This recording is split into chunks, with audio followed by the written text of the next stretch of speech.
Nah, ini adalah materi perusahaan dagang, di mana pada materi perusahaan dagang ini berbeda dari perusahaan jasa yang tidak memiliki akun persediaan. Nah, anggap saja kalau perusahaan jasa itu hanya memberikan jasa atau servis atau semacamnya. Tetapi kalau perusahaan dagang, dia membeli sesuatu lalu menjualnya kembali tanpa merubah bentuknya. Sebagai contoh, dia membeli kain dan dijual kain. Nah, itulah perusahaan dagang. Kalau belinya kain lalu jualnya dalam bentuk baju, itu perusahaan manufaktur atau pabrik. Jadi kalau perusahaan dagang, dia membeli sesuatu untuk dijual kembali dan tidak merubah sedikit pun barang tersebut. Jadi bentuknya masih sama seperti pada saat dia membeli. Nah, untuk akun-akunnya, ini akan muncul beberapa akun yang baru dibandingkan perusahaan jasa. Dan di sini kita akan menemukan dua jenis metode, ada metode periodik, ada metode perpetual dalam pencatatannya. Periodik nama lainnya adalah metode fisik, karena pada saat akhir periode dia akan melakukan perhitungan secara fisik. Jadi anggap saja mengecek persediaan yang ada di gudang. Makanya ada nama lainnya yaitu metode fisik. Berikutnya, untuk akun-akunnya, perbedaannya ada di beberapa akun dan juga dalam hal penjurnalannya. Kalau metode periodik, kita akan menemukan akun pembelian, retur dan potongan pembelian. Retur dan potongan pembelian ini untuk pengembalian barang.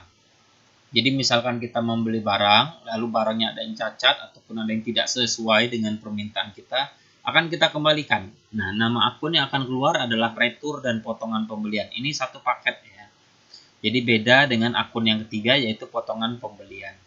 Kalau potongan pembelian ini akan kita gunakan pada saat kalau kita membayar hutang kita. Biasanya kalau perusahaan-perusahaan besar, setiap melakukan pembelian dia jarang melakukan transaksi tunai. Biasanya dia akan melakukan transaksi kredit.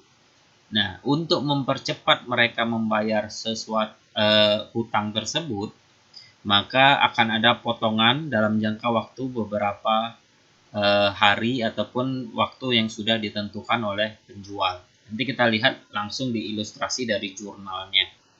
Intinya potongan pembelian ini bisa dikatakan akunnya kadang-kadang nama lainnya adalah diskon pembelian ataupun hal-hal lainnya. Ya, jadi nama akun ini bisa berubah-ubah. Jadi pada intinya kalau nama akunnya adalah potongan pembelian, silakan gunakan potongan pembelian terus-menerus. Ataupun kalau namanya diskon pembelian, silakan gunakan namanya diskon pembelian. Jangan berubah-ubah. Jangan pertama potongan, kedua ganti jadi diskon, dan lain sebagainya. Jadi nama akun ini harus sesuai, konsisten. Lalu yang berikutnya ada beban angkut pembelian. Beban angkut pembelian ini bisa nama akunnya kadang-kadang biaya ongkos pembelian atau ongkos kirim pembelian dan lain sebagainya. Jadi nama akunnya juga banyak sebenarnya. Tapi pada intinya ini adalah pengiriman. Kalau kita membeli barang, ya bisa saja kita membayar pengirimannya, maka akan keluar beban angkut pembelian.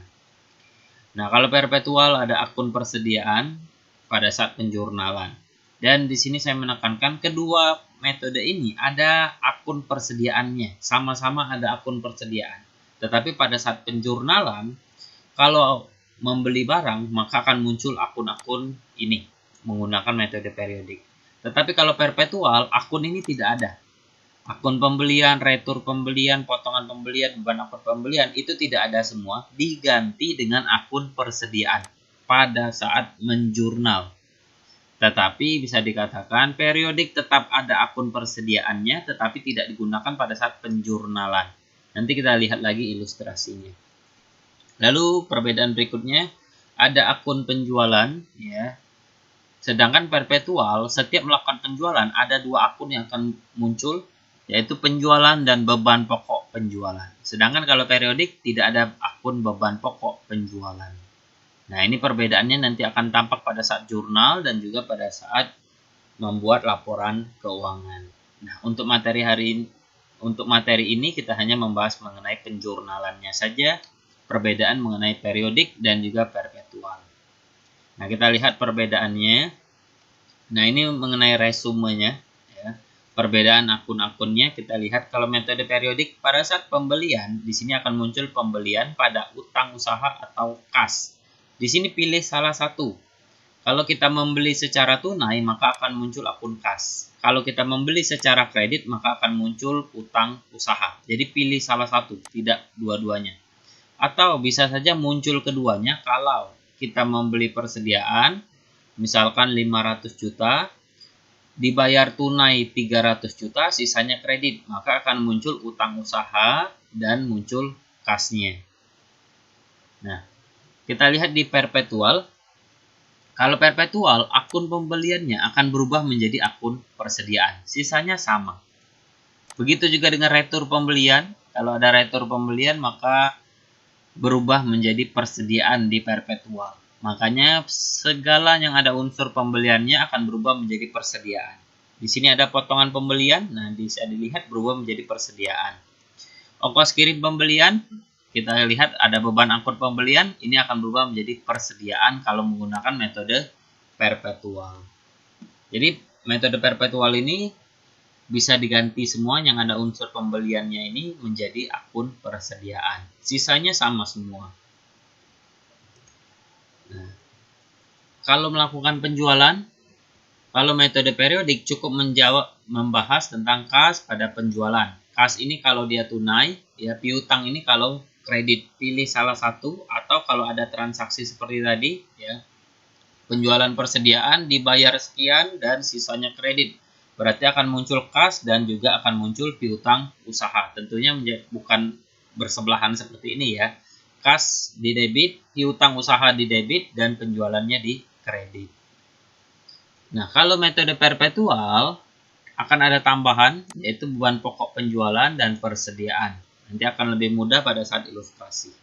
Begitu juga dengan retur, akan muncul persediaan dan beban pokok penjualan. Tentunya berbeda dengan pada saat menjual. Pada saat menjual beban pokok pada persediaan, tetapi pada saat retur berarti dikembalikan lagi barang kita, berarti persediaan pada beban pokok penjualan. Lalu untuk potongan penjualan kita lihat tidak ada bedanya antara debit, periodik dan perpetual.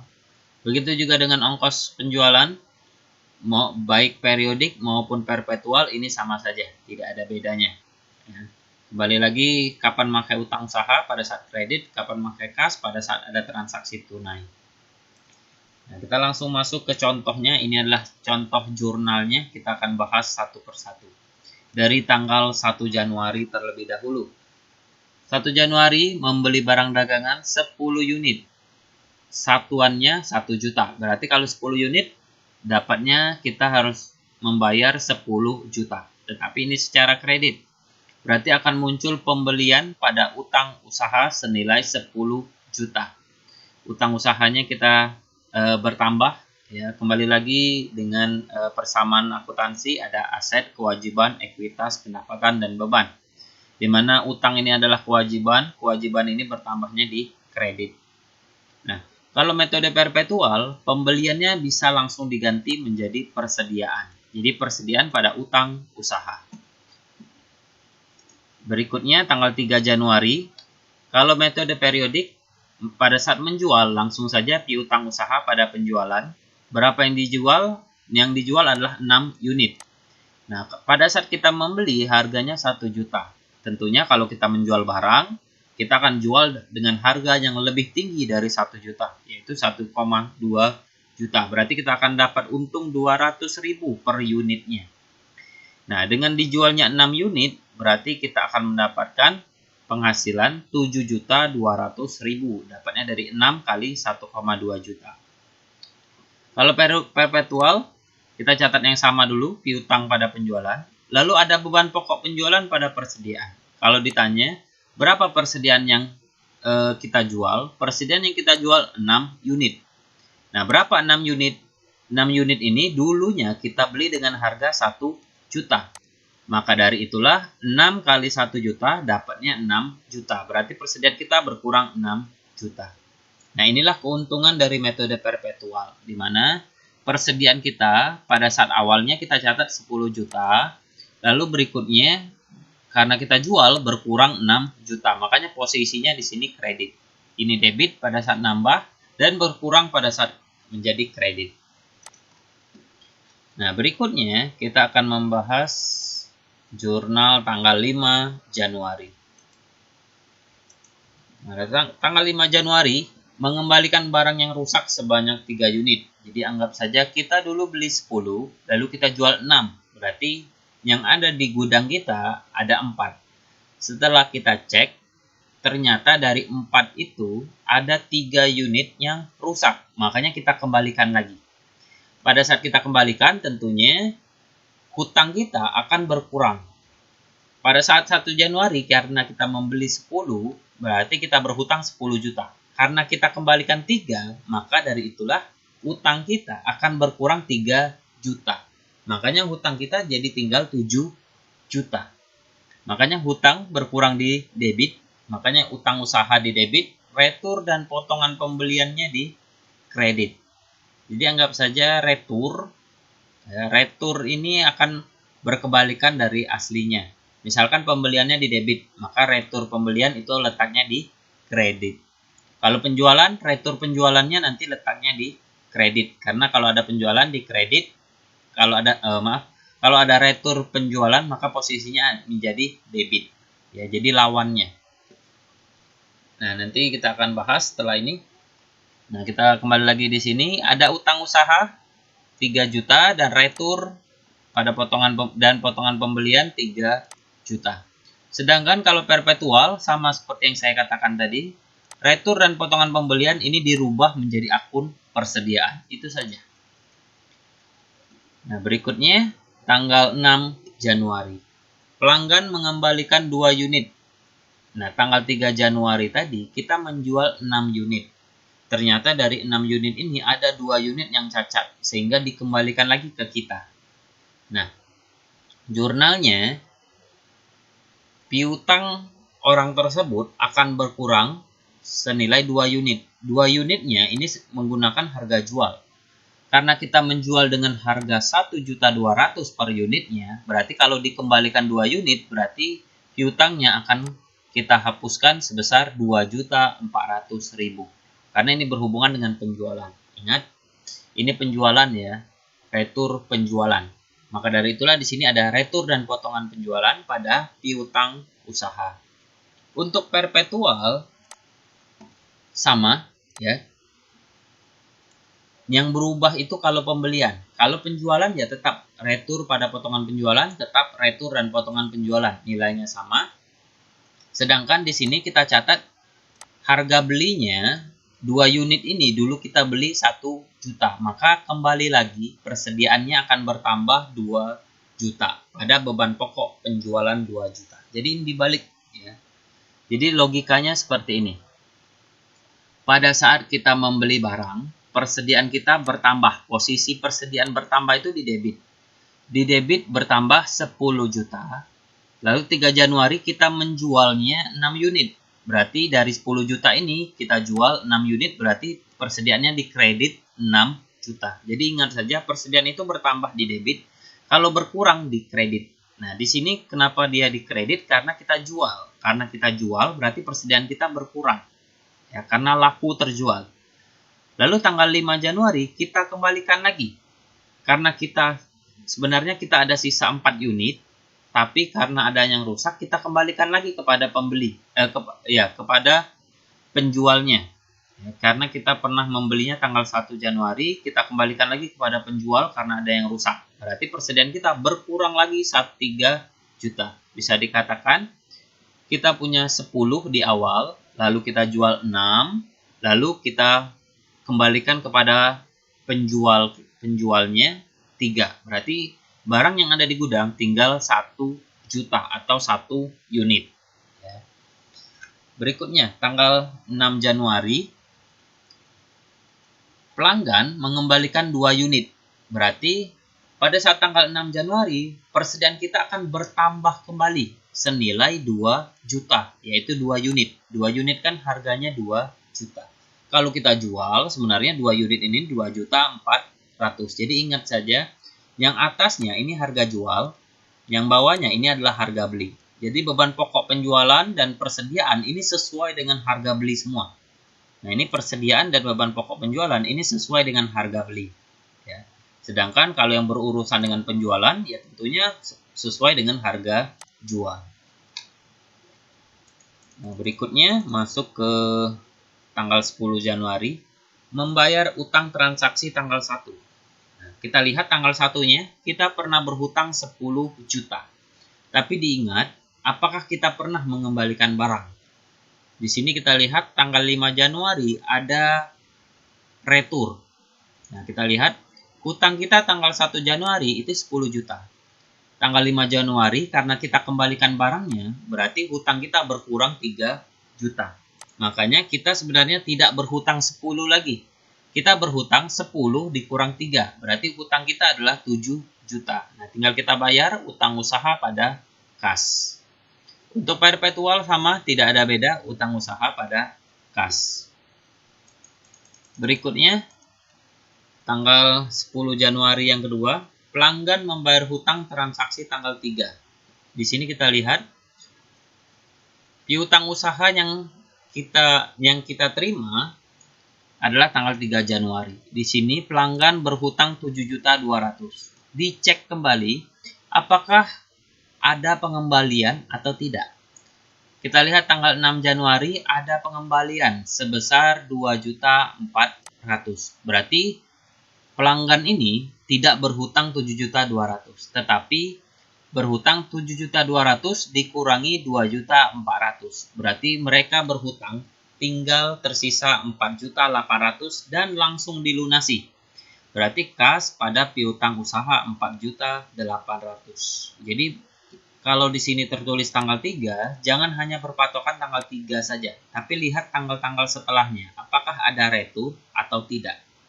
Nah, tanggal-tanggal retur ini kadang terselip ya, karena transaksi perusahaan dagang tidak hanya ada ini saja. Perusahaan dagang juga memiliki transaksi-transaksi yang ada di perusahaan jasa, seperti membayar listrik, membayar gaji, ataupun dapat pendapatan lain-lain, dan lain sebagainya. Jadi, bisa saja retur ini terselip di antara tanggal-tanggal tertentu.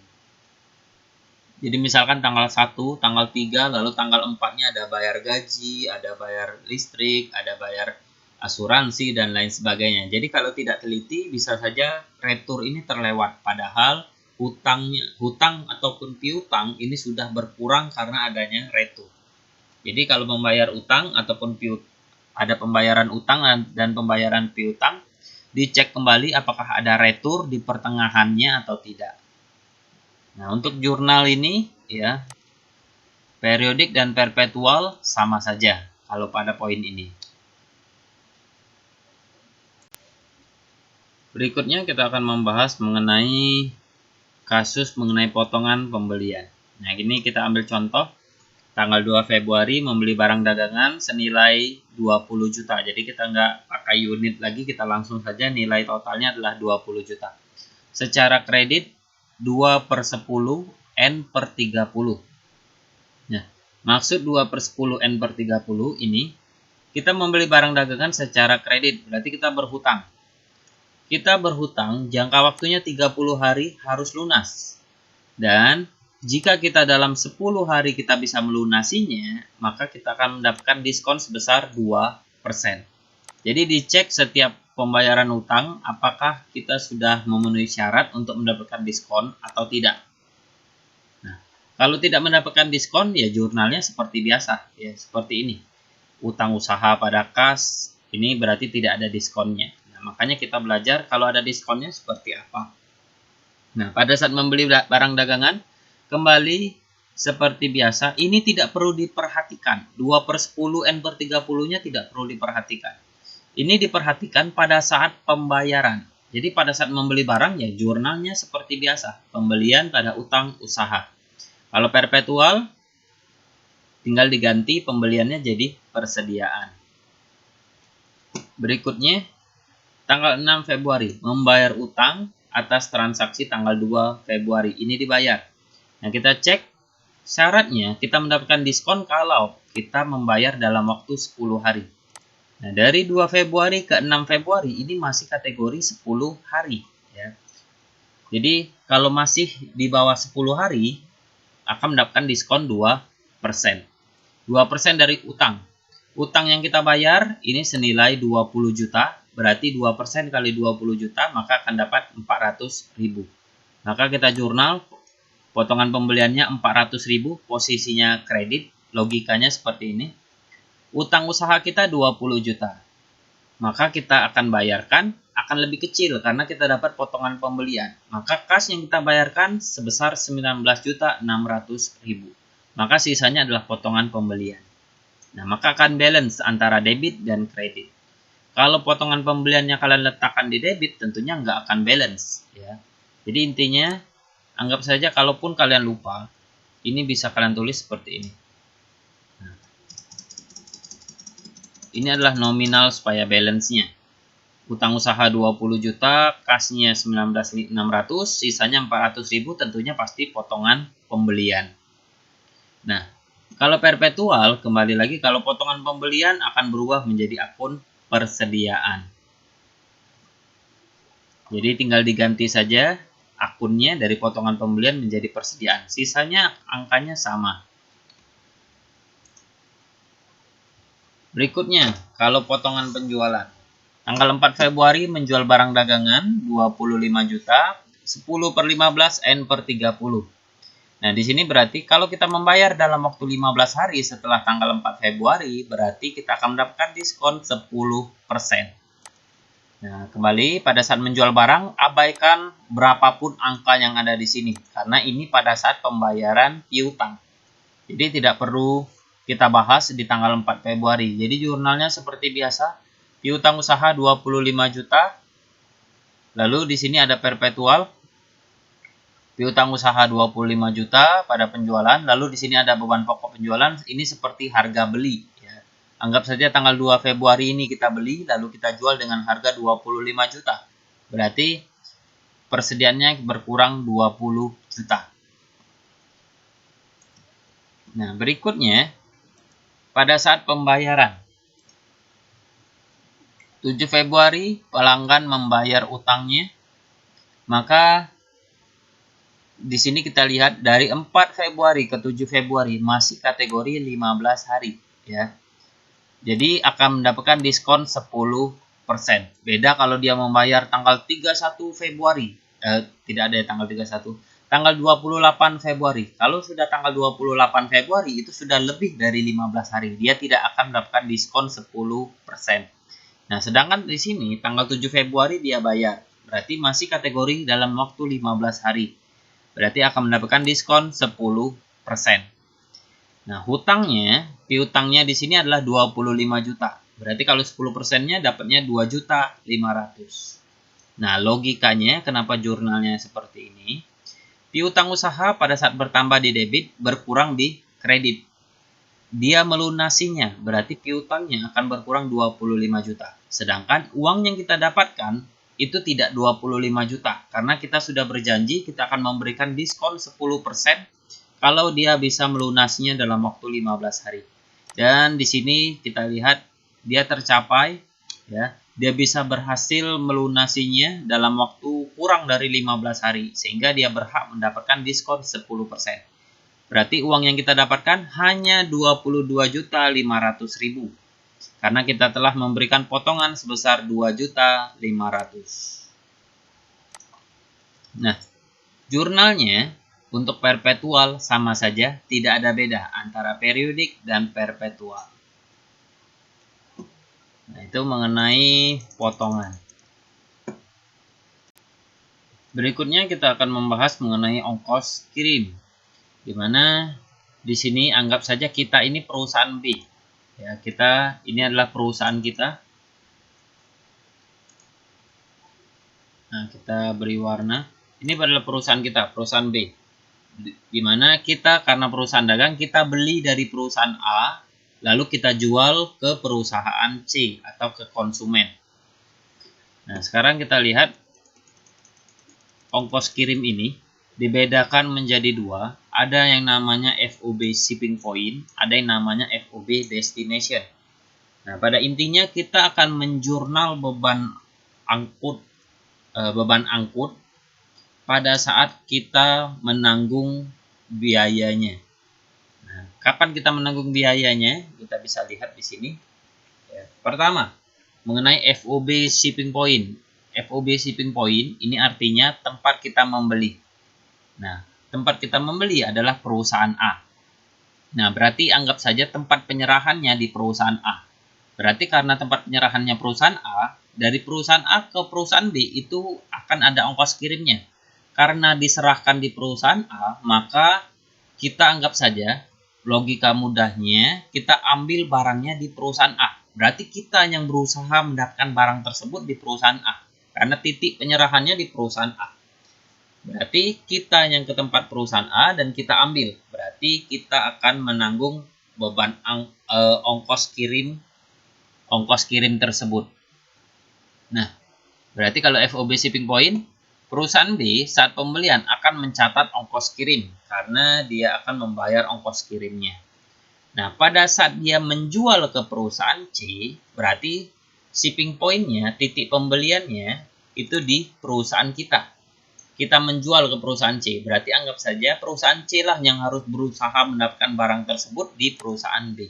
Karena titik penyerahannya adalah di titik B.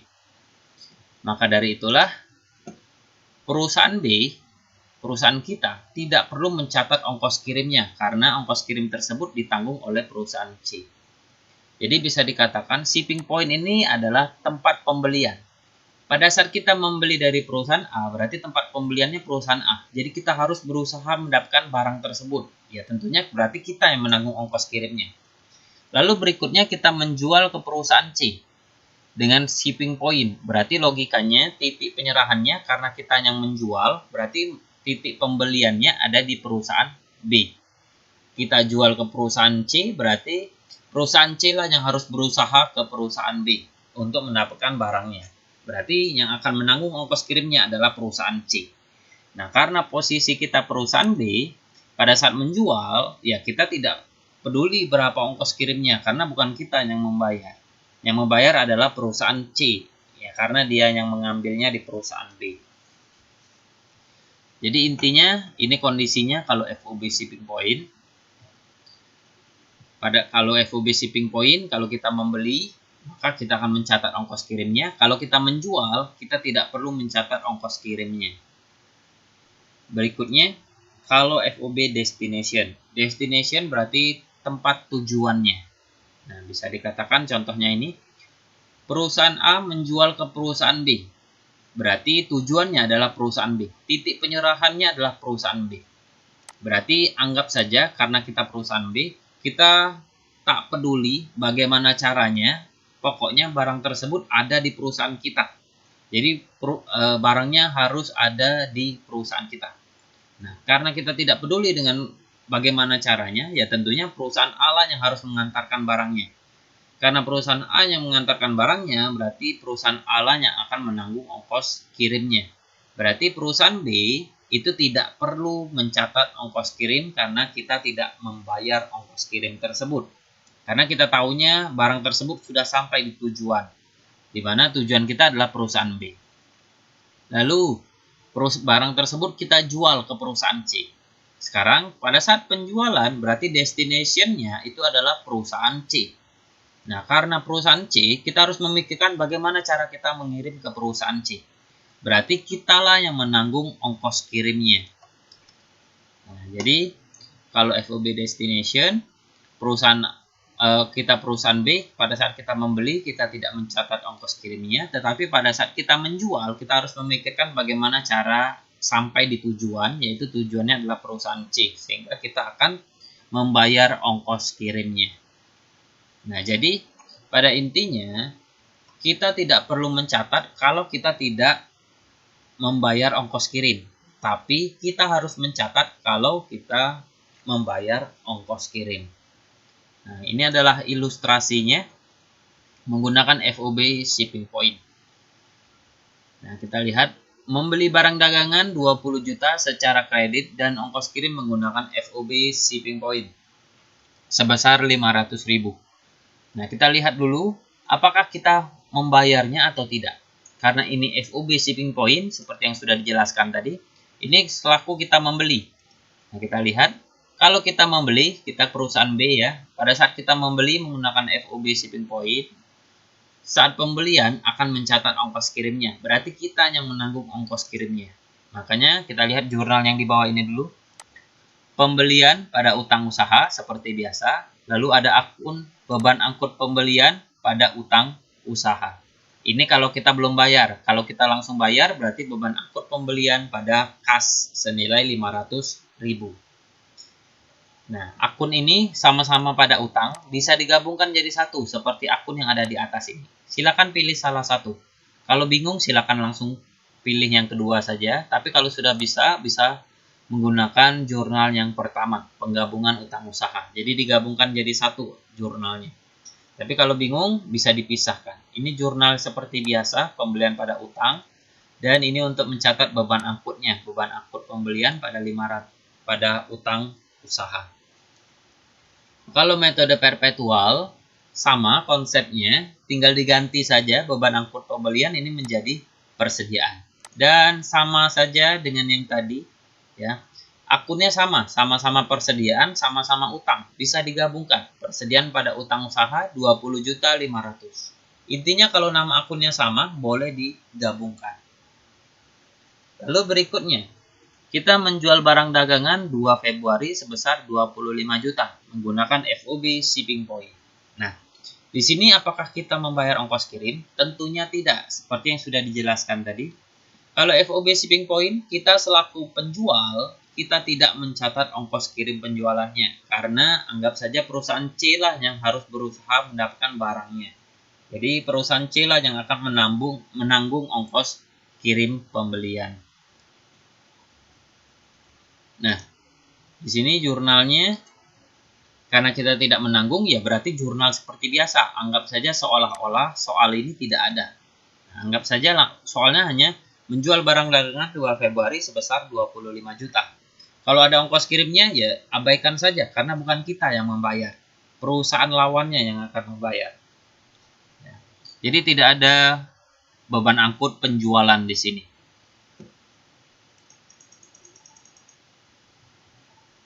Nah, berikutnya ada FOB destination. Yang pertama, kita membeli barang dagangan secara di sini dulu. Kita membeli barang dagangan 20 juta secara kredit dan ongkos kirim menggunakan FOB destination. Kembali lagi seperti yang dijelaskan, kalau menggunakan FOB destination, kita selaku perusahaan B tidak mencatat ongkos kirim karena kita tahunya beres. Ya, kita tahunya barang itu sudah ada di gudang kita. Berarti tinggal pembelian pada utang usaha, kalau perpetual persediaan pada utang usaha. Layaknya seperti tadi, anggap saja ini soalnya tidak ada karena ongkos kirimnya bukan kita yang membayar, bukan kita yang menanggung. Jadi bisa diabaikan. Kita hanya mencatat kalau kita membayar ongkos kirim. Berikutnya, tanggal 6 Februari, kita menjual barang dagangan 2 Februari sebesar 25 juta menggunakan FOB destination. Nah, kalau FOB destination yang seperti ini tadi, kita menjual. Berarti karena kita menjual, destination-nya adalah perusahaan lawannya. Berarti kita akan mencatat ongkos kirimnya sebagai kita ongkos kirim penjualan. Maka jurnalnya akan jadi seperti ini. Piutang usaha pada penjualan senilai 25 juta. Lalu kita membayar beban angkut. Ya, makanya di sini beban angkut penjualan pada kas. Karena kita bayar, maka kasnya keluar di kredit. Sedangkan kalau perpetual, konsepnya sama sebenarnya, beban angkut penjualan pada kas, di sini beban angkut penjualan pada kas. Nah, ini jurnalnya kenapa banyak? Ya, ini seperti yang kita bahas sebelumnya tentang penjualan barang. Menjual barang senilai 25 juta, kalau periodik langsung saja catat 25 juta, tetapi kalau perpetual harga belinya berapa dulu? Kita beli dengan harga 20, kita jual dengan harga 25. Itu mengenai ongkos kirim. Nah, berikutnya kita akan membahas mengenai jurnal penyesuaian. Nah, untuk jurnal penyesuaian, kita lihat di sini. Kalau jurnal penyesuaian, kita akan berpatokan pada persediaan awal. Jadi, seperti yang saya katakan di awal, baik metode periodik ataupun metode perpetual, semuanya memiliki akun persediaan. Anggap saja ada neraca saldo, tertulis persediaan. Nah, persediaan yang ada di neraca saldo itu adalah persediaan awal. Nah, kalau kita lihat di sini, metode periodik ini akan wajib membutuhkan jurnal penyesuaian untuk persediaannya. Sedangkan kalau perpetual belum tentu, ya, kecuali ada kondisi-kondisi khusus seperti kehilangan barang ataupun kecurian dan lain sebagainya. Tapi kalau kondisinya tidak ada masalah, perpetual ini tidak membutuhkan jurnal penyesuaian. Nah, kita lihat kenapa jurnal periodik membutuhkan jurnal penyesuaian. Nah, ini adalah jurnal yang sudah kita buat. Kita lihat metode perpetual terlebih dahulu.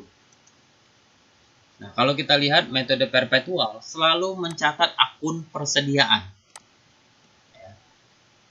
Di sini kita lihat jurnalnya. Yang pertama membeli barang, kita catat persediaan, lalu menjual, kita catat lagi persediaan, mengembalikan barang, kita catat persediaan, dan seterusnya. Nah, ini jurnal ini yang akan kita gunakan untuk menghitung persediaan dia di akhir. Nah, kita ambil contoh. Persediaan awalnya 20 juta.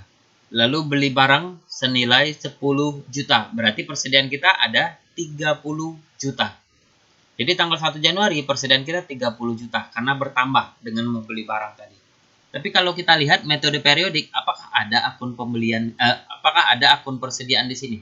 Tidak ada. Berarti dengan tidak ada di sini, berarti persediaannya tetap 20 juta. Padahal seharusnya persediaannya sudah bertambah 10 juta. Nah, kita lihat ilustrasinya menggunakan metode perpetual. Persediaan awalnya 20 juta. Jurnal yang pertama, persediaannya di debit, berarti nilai persediaan di buku besar akan bertambah 30 juta. Jurnal berikutnya, ada penjualan, persediaannya berkurang 6 juta. Berarti dari 30 sudah berkurang 6 juta, berarti tinggal sisa 24 juta. Lalu berkurang lagi 3 juta, dapatlah 21 juta. Lalu bertambah 2 juta, jadi 23 juta. Jadi bisa dikatakan update terus, ya. Nilai persediaannya update terus. Dan ini nilainya tetap karena tidak ada akun persediaan di sini. Nah, jadi bisa dikatakan metode perpetual ini dengan melakukan penjurnalan setiap pembelian, penjualan ataupun retur, itu nilai persediaannya akan berubah-ubah. Nah, bandingkan dengan metode periodik. Persediaan awalnya 20 juta. Pada saat jurnal yang pertama tidak ada persediaan, berarti nilainya tetap 20 juta, padahal nilai persediaannya harusnya sudah berubah. Jurnal berikutnya tidak ada persediaan lagi, berarti nilai di buku besarnya tetap 20 juta, dan seterusnya. Jadi pertanyaannya, pada saat akhir periode, apakah benar nilainya 20 juta? Tentunya tidak. Kalau kita lihat dengan metode perpetual, nilai akhirnya harusnya 23 juta, karena sudah ada transaksi, ada penjualan, ada pembelian, ada retur pembelian, ada retur penjualan, dan seterusnya. Berarti angkanya seharusnya tidak 20 juta lagi. Ya, seharusnya sudah berubah. Tetapi dengan metode periodik, ini tidak bisa dicatat. Maka dari itulah, metode periodik ini wajib menggunakan jurnal penyesuaian. Agar nilai persediaannya dari 20 juta berubah menjadi 23 juta. Nah, bagaimana cara mengetahuinya 23 juta ini tahunya dari mana? Ya, kalau metode perpetual tentunya menggunakan jurnal itu sudah ketahuan 23 juta. Tetapi kalau perusahaan yang menggunakan metode periodik itu tidak bisa diketahui. Jadi cara mengetahuinya adalah dilakukan pengecekan fisik di gudang atau kita kenal dengan stok opnim. Jadi anggap saja setiap akhir periode perusahaan akan mengecek persediaan yang ada di gudang, tinggal berapa. Ya. Di sini anggap saja perusahaan melakukan pengecekan di gudang. Setelah melakukan pengecekan di gudang, barulah diketahui ternyata barang dagangan mereka tersisa 23 juta.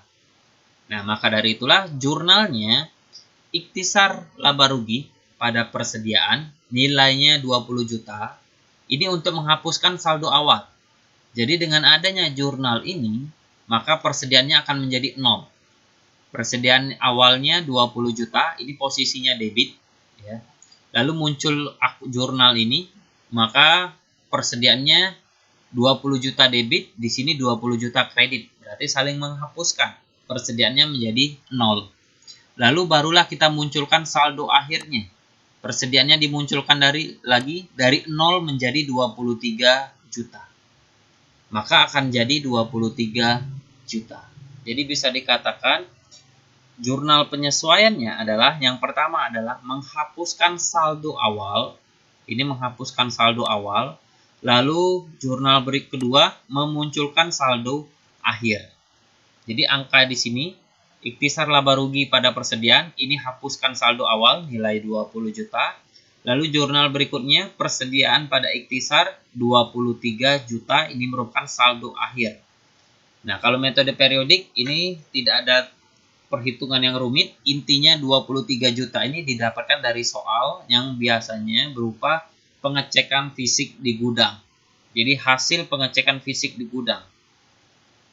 Jadi perusahaan melakukan perhitungan yang ada di gudang, tinggal berapa barangnya. Nah, disitulah kita tinggal catat persediaan pada ikhtisar laba rugi sebesar 23 juta. Nah, itu saja untuk penjurnalan dari perusahaan dagang. Nah, kalau jurnal penyesuaian lainnya, sebenarnya untuk jurnal umum ataupun jurnal penyesuaian di luar jurnal-jurnal yang sudah kita bahas ini, tentunya ada yang lain, seperti bayar gaji, bayar listrik, ataupun jurnal penyesuaian tentang sewa dibayar di muka, asuransi dibayar di muka, pendapatan diterima di muka, dan lain sebagainya. Layaknya kita belajar perusahaan jasa, itu semua ada di perusahaan dagang. Jadi intinya, kalau kita belajar perusahaan dagang, jangan dilupakan perusahaan jasa juga. Karena jurnal-jurnal di perusahaan jasa itu bisa saja ada di perusahaan dagang. Sebagai contoh, perusahaan jasa bayar gaji. Perusahaan dagang juga butuh bayar gaji. Perusahaan jasa ada sewa dibayar di muka kalau dia menyewa gedung. Tentunya di perusahaan dagang, dia juga butuh toko. Bisa saja dia melakukan sewa dibayar di muka. Jadi akun-akun ataupun jurnal yang di perusahaan jasa itu bisa saja ada di perusahaan dagang. Jadi intinya kalau belajar perusahaan dagang harus paham dulu perusahaan jasa. Kalau sudah bisa paham perusahaan jasa, bisa lanjut ke perusahaan dagang. Itu saja untuk materinya mengenai jurnal perusahaan dagang. Selanjutnya akan dilanjutkan ke laporan keuangan. Itu saja, sekian dan terima kasih.